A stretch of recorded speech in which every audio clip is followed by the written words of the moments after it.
Hello guys, welcome back to another video. പയ്യന്നൂരിനടുത്ത് പെരുമ്പ എന്ന സ്ഥലത്താണ് ഇപ്പോൾ നിൽക്കുന്നത്.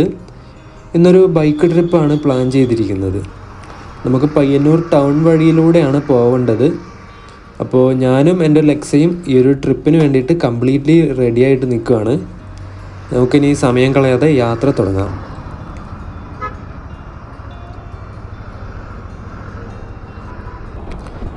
ഇന്ന് പോകുന്ന സ്ഥലത്തിനൊരു പ്രത്യേകതയുണ്ട്. ഒരു ഹനുമാൻ്റെ സ്റ്റാച്യു കാണാനാണ് ഇപ്പോൾ പോകുന്നത്. അതും സൗത്ത് ഇന്ത്യയിലെ തന്നെ ഏറ്റവും ഉയരം കൂടിയ ഹനുമാൻ്റെ പ്രതിമയാണ്. പയ്യന്നൂർ റെയിൽവേ സ്റ്റേഷനിലേക്ക് പോകുന്ന സെയിം റൂട്ടാണ് നമുക്ക് പോവേണ്ടതും.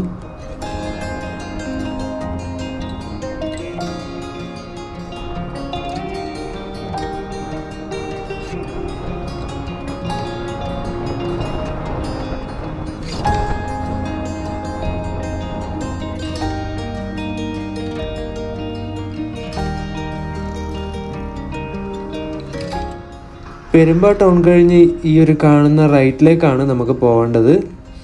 പയ്യന്നൂർ പഴയ ബസ് സ്റ്റാൻഡിലേക്കും പുതിയ ബസ് സ്റ്റാൻഡിലേക്കും പോകുന്ന റോഡ് ഈ ഒരു നമ്മൾ പോകുന്ന റോഡ് തന്നെയാണ്.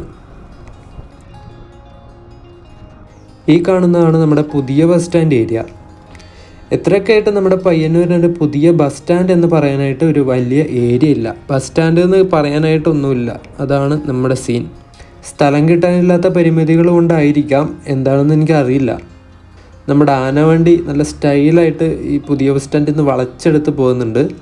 കോഴിക്കോട് കണ്ണൂർ റൂട്ടിലേക്കൊക്കെ പോകുന്ന വണ്ടികൾ കൂടുതലും ഈ ഒരു പുതിയ ബസ് സ്റ്റാൻഡിലേക്ക് ഉണ്ടാവുക കേട്ടോ. പയ്യന്നൂർ ബസാറിലേക്ക് എത്തിയിട്ടുണ്ട്.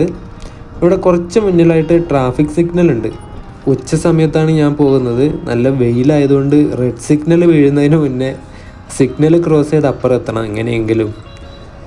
ഈശ്വര, ഇനിയൊരു 10 സെക്കൻഡ് മാത്രമേ ടൈമുള്ളൂ ബാക്കി. അത് കഴിഞ്ഞാൽ റെഡ് സിഗ്നൽ വീഴും. എങ്ങനെയും അപ്പുറം എത്തണേ കടവുളേ എന്നും പറഞ്ഞ് ഞാൻ മുന്നോട്ട് പോയി. കറക്റ്റ് ഒരു സെക്കൻഡ് ബാക്കി നിൽക്കെ ഞാൻ ആ സിഗ്നൽ ക്രോസ് ചെയ്തു. എൻ്റെ കഴിവ് ഞാൻ തെളിയിച്ചിരിക്കുകയാണ് ഗൈസ്. പയ്യന്നൂർ പഴയ ബസ് സ്റ്റാൻഡിൻ്റെ അവിടേക്ക് നമ്മളിപ്പോൾ എത്തിക്കൊണ്ടിരിക്കുകയാണ്. ഈ റോഡിലൂടെയൊക്കെ എപ്പോൾ വേണമെങ്കിലും ഈ ആളുകൾ വട്ടം ചാടും. ആൾക്കാർ ഈ സീബ്ര ക്രോസിങ്ങിലൂടെ ഒന്നും കടക്കാൻ വലിയ ഇൻട്രസ്റ്റ് ഒന്നുമില്ല. എല്ലാവർക്കും സീബ്ര ക്രോസിങ് ഇല്ലാത്ത സ്ഥലത്തൂടെ റോഡ് ക്രോസ് ചെയ്യാനാണ് ഭയങ്കര ഇഷ്ടം. നമ്മൾ ഓടിച്ചുകൊണ്ടിരിക്കുമ്പോൾ ഒരു സെക്കൻഡ് നമ്മളെ ശ്രദ്ധ മാറിയെങ്കിൽ പിന്നെ തീർന്ന്. ഈ കാണുന്നതാണ് നമ്മുടെ ഓൾഡ് ബസ് സ്റ്റാൻഡ്, അതായത് പഴയ ബസ് സ്റ്റാൻഡ്. ഈ ബസ്സുകളൊക്കെ ഫുൾ കളർ കോഡ് ആയതുകൊണ്ട് എല്ലാം ഒരു നീലമയം പോലെ ഉണ്ടല്ലേ. നല്ല കളർഫുള്ളായിട്ടുള്ള ബസ്സുകൾ ഇങ്ങനെ ഉണ്ടായിരുന്ന കാലം എന്താ അടിപൊളിയായിരുന്നു അല്ലേ. വേറെ വേറെ വെറൈറ്റി കളറുകളും ഗ്രാഫിക്സൊക്കെ അടിച്ചിട്ടുള്ള ബസ്സുകൾ കാണാൻ നല്ല കിടിലൻ ഇതായിരുന്നു, പറഞ്ഞിട്ട് കാര്യമില്ല. നമുക്ക് നേരെ സ്ട്രെയിറ്റ് റോഡ് തന്നെയാണ് പോകേണ്ടത്. നമ്മളിപ്പോൾ പോകുന്ന സ്ഥലത്തിൻ്റെ പേര് എന്ന് പറയുന്നത് ആഞ്ജനേയഗിരി എന്നാണ് കേട്ടോ. ഏഴിമല നേവൽ അക്കാദമിയുടെ തൊട്ടടുത്ത് തന്നെയാണ് ഈ ഒരു ആഞ്ജനേയഗിരി എന്ന സ്ഥലം വരുന്നത്. ഏഴിമല എന്ന സ്ഥലമൊക്കെ എല്ലാവരും കേട്ടിട്ടുള്ള ഫേമസ് ആയിട്ടുള്ള സ്ഥലം തന്നെയല്ലേ. നമ്മുടെ നാടിൻ്റെ അഭിമാന സ്ഥലങ്ങളാണ് ഈ ഒരു നേവൽ അക്കാദമിയുള്ള ഏഴിമലയും പിന്നെ അരവഞ്ചാൽ CRPF ക്യാമ്പും ഒക്കെ. പയ്യന്നൂർ ടൗണിൽ നിന്ന് ഏകദേശം ഒരു 15 കിലോമീറ്ററിൻ്റെ അടുത്ത് ദൂരം ഈ ഒരു ഏഴിമല അക്കാദമിയുടെ അവിടേക്ക് ഉണ്ട് കേട്ടോ. റോഡിലധികം ട്രാഫിക്കൊന്നും ഇല്ലാത്ത സമയമാണെങ്കിൽ ഒരു 20 മിനിറ്റ് കൊണ്ട് തന്നെ നമുക്ക് ഈ ഒരു ഏഴിമലയൊക്കെ എത്താൻ വേണ്ടി പറ്റും. പയ്യന്നൂർ റെയിൽവേ ലൈനിന് മുകളിലൂടെയുള്ള ഓവർ ബ്രിഡ്ജ് കയറാൻ പോവുകയാണിപ്പോൾ. ഒരുവിധം നല്ല നീളമുള്ള പാലമാണിത്. ഇപ്പോൾ ഉച്ചക്ക് 1:30-2 മണി സമയത്തായതുകൊണ്ട് നല്ല ചൂടുണ്ട് വെയിലിന്. പിന്നെ യാത്രയുടെ ആ ഒരു വൈബ് കിട്ടിയാൽ പിന്നെ ഈ ചൂടും തണുപ്പൊന്നും നമുക്കൊരു വിഷയമേ അല്ല. അതുകൊണ്ട് സൂര്യനോട് പോടെ പോയി തരത്തിൽ പോയി കളിക്കട എന്ന് പറഞ്ഞിട്ട് ഞാൻ എൻ്റെ യാത്ര തുടർന്നു. തൃക്കരിപ്പൂർ ഭാഗത്തേക്കൊക്കെ പോകേണ്ടത് ഈ ഒരു പാലത്തിൽ കയറിയിട്ട് വരുന്ന സമയത്ത് ഇവിടുന്ന് വലതുവശത്തേക്കും, ഏഴിമല ഭാഗത്തേക്ക് പോകേണ്ടത് ഇടതുവശത്തേക്കുമാണ്. തെളിഞ്ഞ ആകാശമൊക്കെ ആയതുകൊണ്ട് നല്ല നീല കളറും ആ മരങ്ങളൊക്കെ ആയിട്ടുള്ള കോമ്പിനേഷൻ ഒരു രക്ഷയില്ല കേട്ടോ.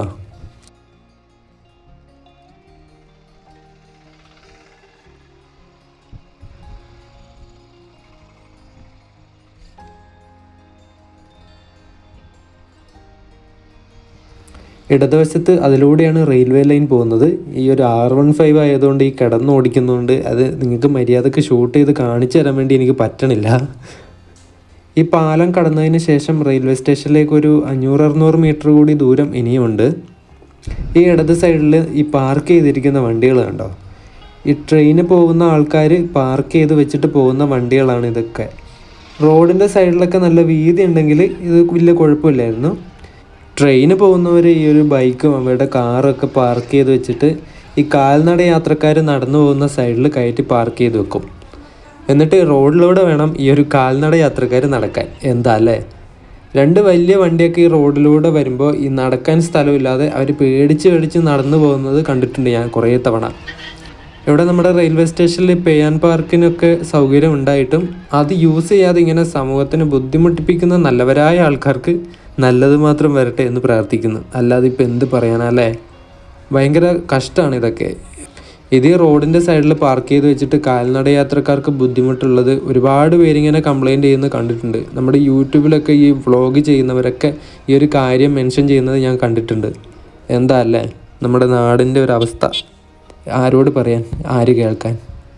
നമ്മളങ്ങനെ റെയിൽവേ സ്റ്റേഷനൊക്കെ കഴിഞ്ഞ് മുന്നോട്ടേക്ക് വന്നിട്ടുണ്ട്. ഇനി ഒരു പുഴ ക്രോസ് ചെയ്യാനുണ്ട്. പുന്നക്കടവ് എന്നാണ് ആ ഒരു പുഴയുടെ പേര്.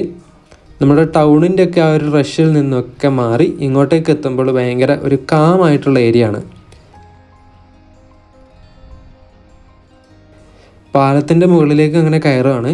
പക്ഷെ എൻ്റെ പൊന്നെ എന്ത് രസമാണ് നോക്കിക്കേ, പൊളിച്ച്. ആ ഒരു നീല കളർ ആകാശം ഇങ്ങനെ കാണാൻ ഭയങ്കര ലുക്കാണ്, പൊളിച്ച് എന്തായാലും.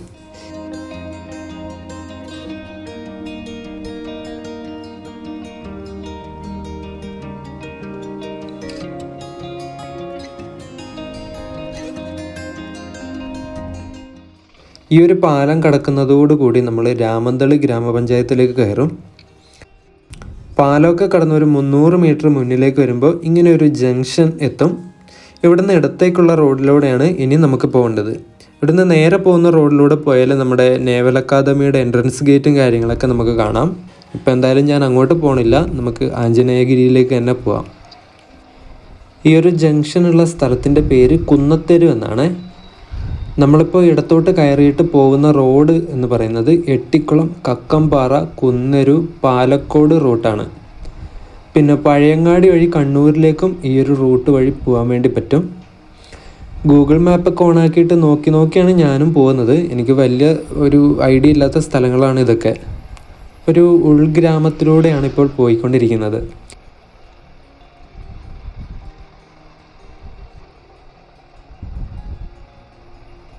കുറച്ച് മുന്നോട്ടൊക്കെ എത്തിയപ്പോൾ ഒരു കിടിലൻ സ്ഥലം കണ്ടു.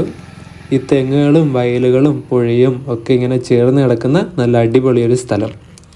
എന്തൊരു ഭംഗിയാണ് കാണാൻ, നോക്കിക്കേ. ഇത്രയും നല്ലൊരു വ്യൂ കണ്ടിട്ട് ആ ഒരു പുഴയുടെ അരികിലേക്ക് എന്തായാലും പോയി നോക്കാമെന്ന് വിചാരിച്ചു. ഇതിൻ്റെ സൈഡിലൂടെ ഒരു തോടാണോ ചാലാണോ എന്നറിയില്ല, അങ്ങനെ ഒരു സാധനം ഒഴുകിയിട്ട് ആ പുഴയിലേക്ക് തന്നെ പോയി ചേരുന്നുണ്ട്. ഒരു രക്ഷയില്ല കേട്ടോ ഈ സ്ഥലം, എനിക്ക് ഒരുപാട് അങ്ങ് ഇഷ്ടപ്പെട്ടു.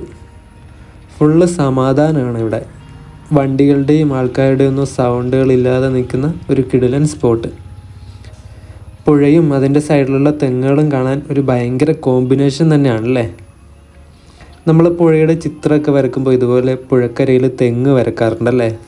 ഒരു ഡെഡ്ലി കോമ്പിനേഷനാണ് അല്ലേ ഈ ഒരു പുഴയും തെങ്ങ് എന്നൊക്കെ പറയുന്നത്.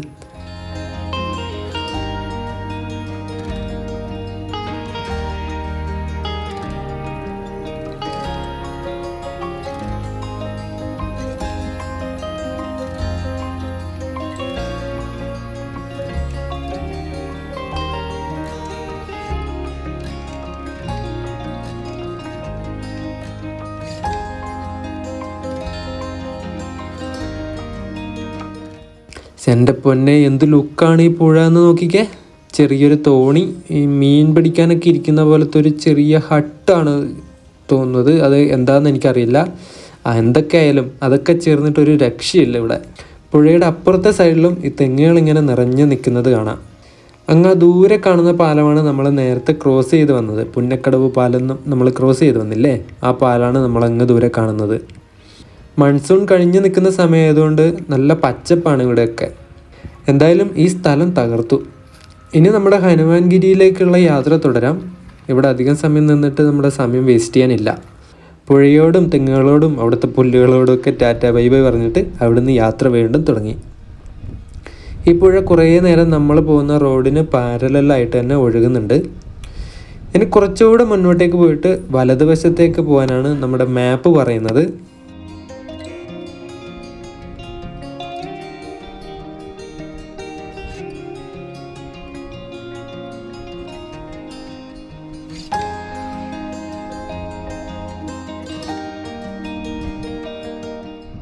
ആ ഒരു ലെഫ്റ്റ് സൈഡിൽ കാണുന്ന സൈൻ ബോർഡിൽ ഹനുമാൻ പ്രതിമ ഏഴിമല എന്ന് ആരോ മാർക്ക് ചെയ്തിട്ടുണ്ട് ഈ ഒരു വലതുവശത്തേക്കുള്ള റോഡ്. അപ്പോൾ ഈ ഒരു വഴിയിലൂടെയാണ് ഒരു 300 മീറ്ററിന് പോകേണ്ടത്. അധികം വീതിയില്ലാത്തൊരു റോഡാണ്, പോക്കറ്റ് റോഡാണെന്ന് തോന്നുന്നത്. വലിയ വണ്ടികളൊന്നും ഇതിലൂടെ പോകും തോന്നുന്നില്ല. വലതുവശത്ത് കാണുന്ന ആ ഒരു പുല്ലുകളുള്ള സ്ഥലമൊക്കെ ഈ മഴക്കാലത്ത് ഫുള്ള് വെള്ളം കയറി നിൽക്കുന്ന സ്ഥലമായിരിക്കും. ഇങ്ങനെ കുഴിഞ്ഞ സ്ഥലമല്ലേ, മഴക്കാലത്ത് വേറൊരു വൈബായിരിക്കും ഇവിടെയൊക്കെ. ഇതിലൂടെ കുറച്ച് സ്ഥലത്തൊക്കെ റോഡ് ഇച്ചിരി മോശമാണ്, ഗട്ടറും കാര്യങ്ങളൊക്കെ ഉണ്ട്. എങ്കിലും കുഴപ്പമില്ല, നല്ല രസമായിരുന്നു വളവും തിരിവുള്ള അതിലൂടെ ഓടിക്കാൻ വേണ്ടിയിട്ട്. ഇതുപോലത്തെ തിരക്കില്ലാത്ത റോഡിലൂടെ ഇങ്ങനെ സമാധാനത്തിൽ വണ്ടി ഓടിക്കാൻ ഭയങ്കര ഒരു ഫീലാണല്ലേ. ഈ റൈഡ് ആസ്വദിച്ച് പോകണമെങ്കിൽ ഈ റഷുകളും തിക്കും തിരക്കൊന്നും ഇല്ലാത്ത പ്രദേശത്ത് കൂടി ഇങ്ങനെ വണ്ടി ഓടിക്കണം. അപ്പോഴേ ആ ഒരു റൈഡിങ്ങിൻ്റെ ആ ഒരു ഫീല് നമുക്ക് കംപ്ലീറ്റ് ആവുള്ളൂ എന്നാണ് എൻ്റെ ഒരിത്. നിങ്ങളുടെ ഒരിത് എന്താണെന്ന് പറയാം. നിങ്ങൾക്ക് ടൗണിലൂടെ ഓടിക്കുന്നതാണോ ഇഷ്ടം, അല്ല ഇതുപോലത്തെയുള്ള ഉൾഗ്രാമത്തിലൂടെയുള്ള റോഡിലൂടെ ഇങ്ങനെ ആസ്വദിച്ച് ഓടിക്കുന്നതാണോ ഇഷ്ടം എന്ന് കമൻറ്റ് ചെയ്യണേ.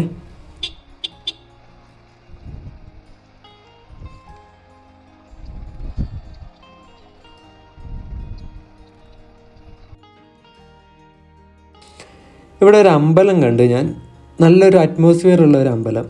വണ്ടി ഒന്ന് സ്റ്റാൻഡ് ഇട്ട് വെച്ചോട്ടെ. സോ ആ കാണുന്നതാണ് അമ്പലം. കുന്നരു ശ്രീ തിരുവില്ലാംകുന്ന് ശിവക്ഷേത്രം എന്നാണ് ആ ഒരു അമ്പലത്തിൻ്റെ പേര്. രണ്ട് സൈഡിലൊക്കെ മരങ്ങൾ ഇങ്ങനെയായിട്ട് ആ ഒരു അമ്പലത്തിന് നൈസ് ലുക്കാണ്. എന്തോ ഒരു പ്രത്യേകത ആ ഒരു അമ്പലത്തിനുണ്ട്. ആ ഒരു നേച്ചറിനോട് ചേർന്ന് നിൽക്കുന്ന ഒരു അമ്പലം, അങ്ങനെ എന്തോ ഒരു സംഗതി അതിനുണ്ട്, എന്തോ ഒരു എലമെൻറ്റ്. ആ ഒരു അമ്പലത്തിന് മുന്നിൽ തന്നെ നമ്മുടെ ഈ വന്ന പോക്കറ്റ് റോഡ് അവസാനിക്കുകയാണ്. ഇവിടെ നിന്ന് ഇനി ലെഫ്റ്റിലേക്കാണ് നമുക്ക് പോകേണ്ടത്. കക്കമ്പാറ എട്ടിക്കുളമൊക്കെ പോകുന്ന റോഡ് നമ്മളിപ്പോൾ പോയിക്കൊണ്ടിരിക്കുന്ന റോഡ് തന്നെയാണ്.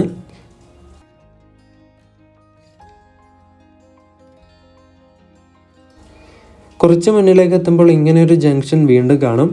ഇവിടുന്ന് വലതുവശത്തേക്കുള്ള റോഡിലൂടെയാണ് ഇനി നമുക്ക് പോകേണ്ടത്. ആ റോഡിലേക്ക് കയറിയപ്പോൾ തന്നെ ഒരു പോലീസ് ജീപ്പ് വരുന്നുണ്ട്.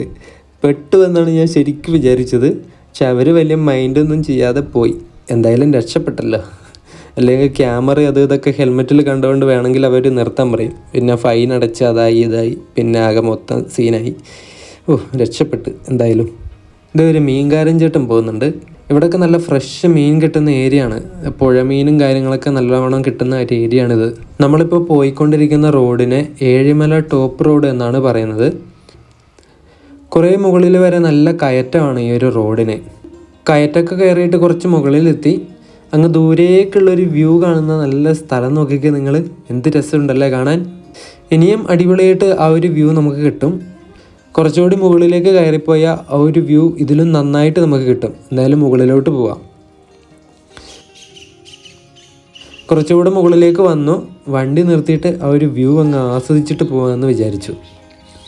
എൻ്റെ പൊന്നെ, എന്താണിത്, ഒരു രക്ഷയില്ലാത്ത അമ്മാതിരി വ്യൂ. ആ ഒരു നമ്മൾ നിൽക്കുന്ന മലയുടെ താഴെ ഇങ്ങനെ പരന്ന് കിടക്കുന്ന താഴ്വാരം, ഇത് പൊളിച്ചു കൂട്ടാ, ശരിക്കും പൊളിച്ചു. ഉയരം കൂടുന്തോറും ചായക്ക് ടേസ്റ്റ് കൂടും എന്ന് പറഞ്ഞ പോലെ ഈ ഒരു സ്ഥലത്തിൻ്റെ സൗന്ദര്യവും ഉയരം കൂടുന്തോറും കൂടി വന്നു. അങ്ങ് ദൂരെയായിട്ട് ഇങ്ങനെ തടാകങ്ങൾ പോലെ കാണാം. അത് പുഴയാണോ തടാകമാണോ എന്നറിയില്ല, അത് ശരിക്കും മനസ്സിലാവണില്ല. ഈ ഒരു രണ്ട് സൈഡിലും ദൂരെയായിട്ട് ഇങ്ങനെ ജലാശയങ്ങളുണ്ട് കേട്ടോ. ഈ സ്ഥലമൊക്കെ കണ്ടില്ലെങ്കിൽ വൻ നഷ്ടമായേനെ അല്ലേ. നല്ല കാടുകളുള്ള ഏരിയ ആയതുകൊണ്ട് ബാക്ക്ഗ്രൗണ്ട് സൗണ്ടായിട്ട് പക്ഷികൾ കരയുന്ന സൗണ്ടുകളാണ് ഉള്ളത്. നല്ല നാച്ചുറൽ സൗണ്ട് തന്നെ ആയിക്കോട്ടെ അല്ലേ നമ്മുടെ വീഡിയോക്ക്. നമ്മുടെ ഈ ആഞ്ജനേയഗിരിയിൽ നിന്ന് നോക്കിയാൽ കണ്ണൂർ ബീച്ചും മാടായിപ്പാറയും അറബിക്കടലൊക്കെ കാണാൻ പറ്റുമെന്നാണ് പറയപ്പെടുന്നത്. നമ്മുടെ കണ്ണുകൊണ്ട് നോക്കുമ്പോൾ തന്നെ അങ്ങ് ദൂരെ ഇങ്ങനെ മലനിരകളൊക്കെ ഇങ്ങനെ നിരന്ന് നിൽക്കുന്ന കാണാൻ വേണ്ടി പറ്റുന്നുണ്ട്. നല്ല ക്യാമറയും ഫോക്കസും പിന്നെ സൂമൊക്കെ ഉള്ള ലെൻസൊക്കെ ഉണ്ടെങ്കിൽ നമുക്ക് കാണാൻ വേണ്ടി പറ്റുമായിരിക്കണം. ഏകദേശം സമുദ്രനിരപ്പിൽ നിന്ന് 130 അടി ഉയരത്തിലാണ് ഞാനിപ്പോൾ ഉള്ളത്.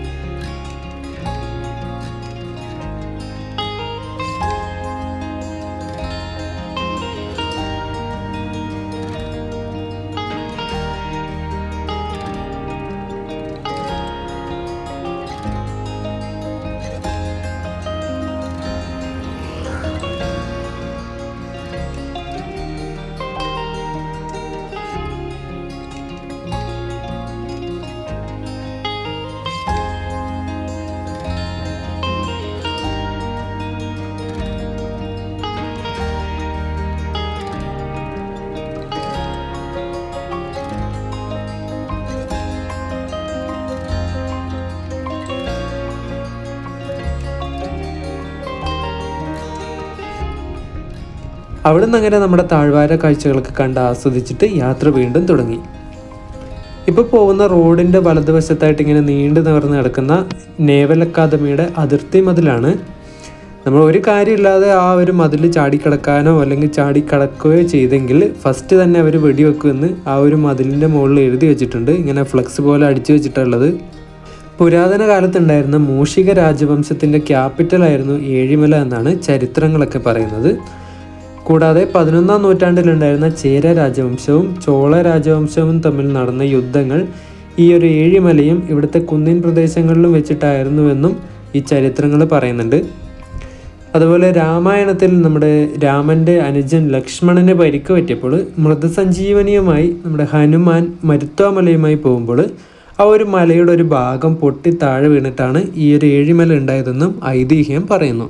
സോ ആ ഒരു രാമായണത്തിൻ്റെ ആ ഒരു കണക്ഷനൊക്കെ വെച്ചിട്ടായിരിക്കണം ഇവിടെ ഹനുമാൻ സ്വാമിയുമായിട്ടുള്ള ഒരു കണക്ഷൻ വന്നത്. ഈ പറഞ്ഞതെല്ലാം ചരിത്രങ്ങളാണ്. നിങ്ങൾക്കറിയാലോ, ഈ ചരിത്രങ്ങൾ എപ്പോഴും ഭയങ്കര ഒരു കോൺട്രാഡിക്ഷൻ ഉള്ള ഒരു സബ്ജക്റ്റാണ്. അതിപ്പോൾ നമുക്ക് വേണമെങ്കിൽ വിശ്വസിക്കാം, വേണമെങ്കിൽ തള്ളിക്കളയാം. ഓക്കെ, നമ്മൾ ഏതൊരു സ്ഥലത്ത് പോയാലും ആ ഒരു സ്ഥലം കാണുന്നതിന് മുന്നേ അതിൻ്റെ പുറകിലുള്ള കഥകൾ അറിഞ്ഞിരിക്കണം അല്ലേ? എങ്കിൽ മാത്രമേ നമുക്ക് ആ ഒരു സ്ഥലത്തിൻ്റെയും അവിടുത്തെ കാര്യങ്ങളുടെയൊക്കെ വിവരങ്ങൾ കറക്റ്റായിട്ട് മനസ്സിലാവുള്ളൂ. നമ്മളിപ്പോൾ ഹംപിയിൽ ആ ഒരു വിജയനഗര സാമ്രാജ്യത്തിൻ്റെ ചരിത്രം അറിയാതെ പോയി, അവിടെ വെറുതെ കണ്ടിട്ട് വന്നു. കാര്യമുണ്ടോ? കാര്യമില്ല. അതൊക്കെ അവിടെ നിൽക്കട്ടെ, നമുക്ക് മുന്നോട്ട് പോവാം. 2 ബൈക്കുകാരൊക്കെ എൻ്റെ മുന്നിൽ ഇങ്ങനെ പോകുന്നുണ്ട്. നമ്മുടെ സ്റ്റാച്യു കാണാനാണോ എന്നറിയില്ല. സോ ഫൈനലി നമ്മൾ നമ്മുടെ ഡെസ്റ്റിനേഷനിൽ എത്തിയിട്ടുണ്ട്. നല്ല മതിലൊക്കെ കെട്ടിയിട്ട് വെള്ളയും ഓറഞ്ച് പോലത്തെ ഒരു പെയിൻ്റൊക്കെ അടിച്ചിട്ട് നൈസ് ലുക്കാക്കി വെച്ചിട്ടുണ്ട്. നമുക്കിവിടെ എവിടെയെങ്കിലും നമ്മുടെ ബൈക്ക് പാർക്ക് ചെയ്തിട്ട് മുകളിലേക്ക് പോവാം. വെൽക്കം ടു ആഞ്ജനേയഗിരി എന്ന് എഴുതി വെച്ചിട്ടുണ്ട് ഇവിടെ. ജാതിഭേദം മതദ്വേഷം ഏതുമില്ലാതെ സർവരും സോദരത്വേന വാഴുന്ന മാതൃകാ സ്ഥാനമാണിത് എന്നൊക്കെ എഴുതിയിട്ടുണ്ട്. അതൊരു നല്ല സന്ദേശമാണല്ലേ. അടിപൊളി സൈറ്റാണ് കേട്ടോ ഇവിടെ മൊത്തം. ഇവിടെ ഈ ഒരു ആഞ്ജനേയ സ്വാമിയുടെ തൊട്ടടുത്തായിട്ട് തന്നെ ഏഴിമല ശ്രീ മുത്തപ്പൻ മടപ്പുരയുണ്ട്. അതായത് നമ്മുടെ മുത്തപ്പൻ തെയ്യം കഴിക്കുന്ന മടപ്പുരയുണ്ട്. ഇനി നമ്മൾ വന്നിരിക്കുന്ന കാര്യത്തിൽ നമുക്ക് പോവാം, ആ ഒരു സ്റ്റാച്യു കാണാൻ വേണ്ടിയിട്ട്. കയറുന്ന സ്റ്റെപ്പിൻ്റെ അവിടെ തന്നെ പാദരക്ഷ അഴിച്ചു വെക്കുക എന്ന് ബോർഡൊക്കെ വെച്ചിട്ടുണ്ട്.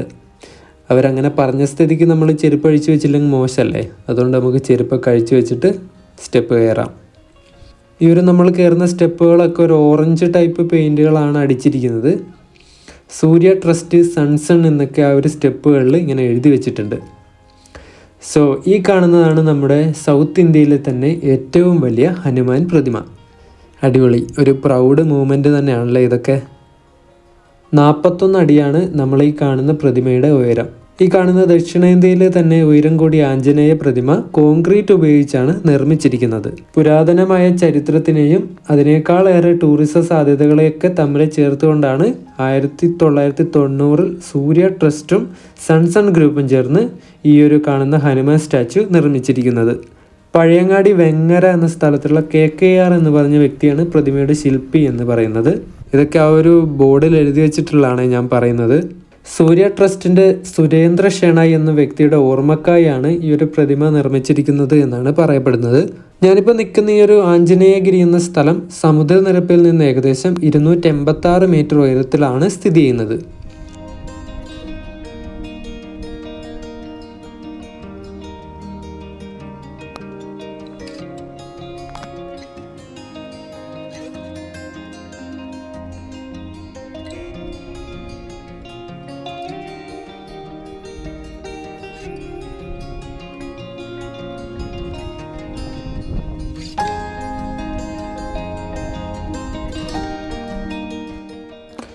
ഇവിടെ ഇതിൻ്റെ ഉള്ളിൽ സൂര്യ ട്രസ്റ്റിൻ്റെ തന്നെ ഒരു സ്റ്റോർ ഉണ്ട്, അതായത് ഒരു കടയുണ്ട്. അതിപ്പോൾ ഓപ്പണൊന്നുമല്ല, അടച്ചിട്ടാണ് ഉള്ളത്. കുടിക്കാനുള്ള നമ്മുടെ മിനറൽ വാട്ടറും പിന്നെ ചെറിയ സ്നാക്കുകളും ബിസ്ക്കറ്റും കാര്യങ്ങളൊക്കെ ഉള്ളൊരു കടയാണത്. ഇവിടെ ഏത് സമയത്താണ് തുറക്കുന്നതെന്ന് അറിയില്ല കേട്ടോ ഈ ഒരു കട. അതിൻ്റെ സൈഡിലായിട്ടൊരു സന്ദേശം എഴുതി വെച്ചിട്ടുണ്ട്. അതൊക്കെ നൈസാണ് കേട്ടോ. ഞാനത് വായിക്കുന്നില്ല, നിങ്ങൾക്ക് വായിക്കണമെങ്കിൽ അത് വീഡിയോ പോസ്റ്റ് ചെയ്തിട്ട് വായിച്ചാൽ മതി. ഞാൻ പോയപ്പോൾ അവിടെ ആകെ ഉണ്ടായിരുന്നത് ഞാനും പിന്നെ നേവൽ അക്കാദമിയിലൊരു ഉദ്യോഗസ്ഥനും അവരുടെ മകനും മാത്രമായിരുന്നു. ഇവിടെ കണ്ട ഒരു 2 മാനിൻ്റെ വലിയ പ്രതിമകൾ ഈ കയറി വരുന്ന സ്റ്റെപ്പിൻ്റെ സൈഡിലായിട്ട് ആക്കി വെച്ചിട്ടുണ്ട്. നല്ല വെൽ മെയിൻറ്റെയിൻഡ് ആണ് കേട്ടോ. ഇവിടെ മൊത്തം ഒരു വേസ്റ്റോ പ്ലാസ്റ്റിക്കിൻ്റെ കാര്യങ്ങളോ അതൊന്നും കാണാൻ വേണ്ടിയിട്ടില്ല. ഇതൊക്കെയാണ് നമ്മുടെ ഈ ഒരു പ്രൈവറ്റ് പ്രോപ്പർട്ടികളുടെ ഗുണങ്ങൾ. നേരെ മറിച്ച് ഇതിപ്പോൾ ഒരു പബ്ലിക് പ്രോപ്പർട്ടി ആണെങ്കിൽ നമ്മൾ വരും, ഈ മിനറൽ വാട്ടറും മറ്റ് വേസ്റ്റുകളും കാര്യങ്ങളൊക്കെ അവിടെ തന്നെ ഇട്ടിട്ട് പോകും. എന്താ അല്ലേ?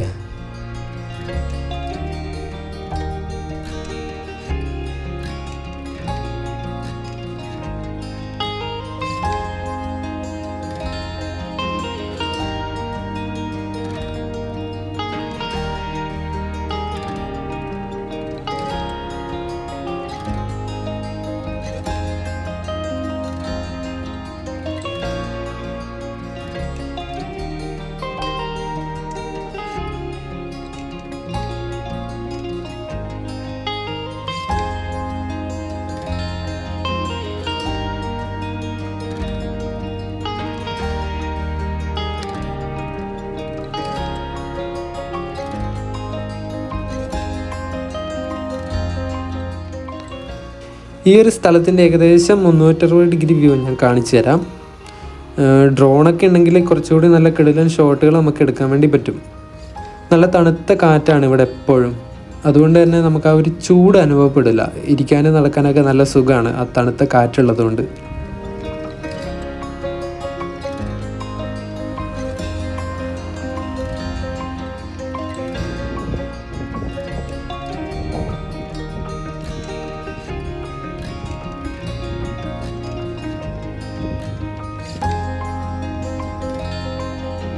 ഹനുമാൻ സ്വാമിയുടെ പ്രതിമയുടെ താഴെയായിട്ട് ഒരു കൽവിളക്ക് ഉണ്ടാക്കി വെച്ചിട്ടുണ്ട്.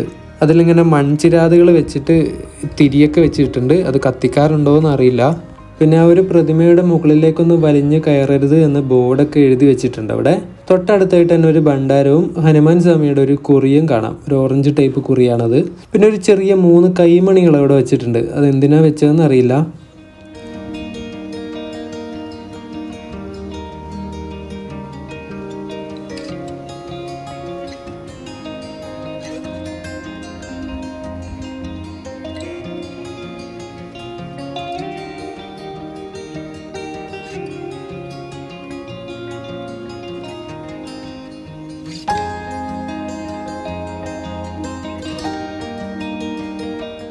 ഈ ഒരു പൂമ്പാറ്റേനെ കൊണ്ട് ഞാൻ തോറ്റു കേട്ടോ. ഒന്ന് എവിടെയെങ്കിലും ഒന്ന് അടങ്ങി നിൽക്കേണ്ട പൂമ്പാറ്റയെ. എത്ര നേരമായിട്ടൊരു നല്ല ഫൂട്ടേജ് എടുക്കാൻ നോക്കുന്നു ഞാൻ. ഒരു അനുസരണ ഇല്ലാത്ത പൂമ്പാറ്റ ആയിപ്പോട്ടത്. അടുത്തോട്ട് ചെല്ലുമ്പോൾ ചെക്കൻ പറന്നു പോവാണ് ഗൈസ്. വല്ലാത്ത ജാതി പൂമ്പാറ്റ. എന്താ അല്ലേ? ഇവിടെ ഞാൻ മാത്രമേ ഉള്ളൂ കേട്ടോ. ഇപ്പോൾ നമ്മുടെ ആർമി ഓഫീസർ അവരൊക്കെ പോയി. ഫോണിൽ നല്ല പാട്ടുകളൊക്കെ വെച്ചിട്ട് കുറച്ച് നേരം നടന്നും കുറച്ച് നേരം അവിടെ ഇരുന്നിട്ടൊക്കെ അവിടുത്തെ സ്ഥലങ്ങളും അവിടുത്തെ ആംബിയൻസൊക്കെ ആസ്വദിച്ചിട്ട് അങ്ങനെ നിന്നു. എന്നെപ്പോലെ ഒറ്റയ്ക്ക് യാത്രകൾ പോയിട്ട് കാഴ്ചകൾ ആസ്വദിക്കുന്നവരുണ്ടെങ്കിൽ ഒന്ന് കമൻറ്റ് ചെയ്യണേ. സമയം ഇപ്പോൾ ഏകദേശം 4:25 ആയിട്ടുണ്ട്. ഒരു 3:30 ആവുന്നതിന് മുന്നേ എത്തിയതാണ് ഞാൻ. ഏകദേശം 1 മണിക്കൂറിന് മുകളിൽ ഈ ഒരു ആളൊന്നും ഇല്ലാത്ത ഈ ഒരു സ്ഥലമൊക്കെ കണ്ട് ആസ്വദിച്ചിട്ട് തിരിച്ചു പോവുകയാണ് ഇനി. നല്ല പീസ്ഫുള്ളായിട്ടുള്ള സ്ഥലമായതുകൊണ്ട് തന്നെ വൈകുന്നേര സമയത്തൊക്കെ ഇരിക്കാൻ നല്ല രസമാണ് ഇവിടെ. അപ്പോൾ നമ്മുടെ സൗത്ത് ഇന്ത്യയിലെ തന്നെ ഏറ്റവും വലിയ ആഞ്ജനേയ സ്വാമിയുടെ പ്രതിമയോടും നമ്മുടെ സ്ഥലത്തിനോടൊക്കെ ടാറ്റ ബൈബൊക്കെ പറഞ്ഞുകൊണ്ട് ഞാൻ അവിടെ നിന്ന് ഇറങ്ങി.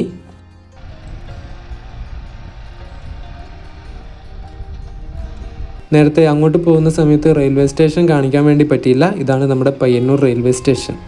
അപ്പോൾ ഇനിയൊരു അടുത്ത യാത്രയും അതിൻ്റെ കിടിലൻ കാഴ്ചകളുമായിട്ട് വരുന്നവരേക്കും signing out by variety wheels.